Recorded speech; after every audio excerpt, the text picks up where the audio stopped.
When something happens in your life, that is a big problem according to the world, major disaster according to the world, how do you know whether it is a test or a punishment? Quite simple. If you take it in your stride, it's a test.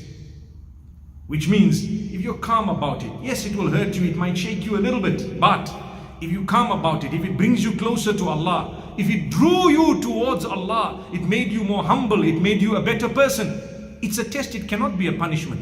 A punishment does not bring a person close to Allah, it destroys them. So say a big thing happened and you came to the masjid, or you started reading salah, or you started seeking forgiveness.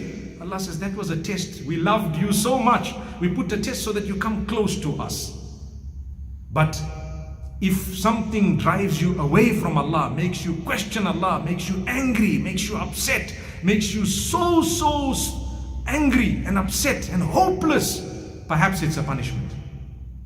Don't lose hope. No matter what you lost, never mind. Allah will give you better. This is why many people who've lost their entire businesses, I am telling you from my experience, a lot of them, in a short space of time, if they bore sabr, Allah gives them back 10 times more. 10 times more. Go and study, go and check, write down the names and see the people. In your own communities, in our own communities.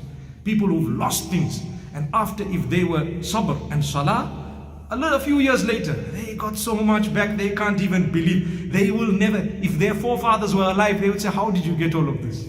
It was through sabr and salah. May Allah subhanahu wa ta'ala keep us happy, make us humble, make us love one another, respect one another. Remember, your rizq is written from Allah. The solutions to your problem with Allah, not with anyone else.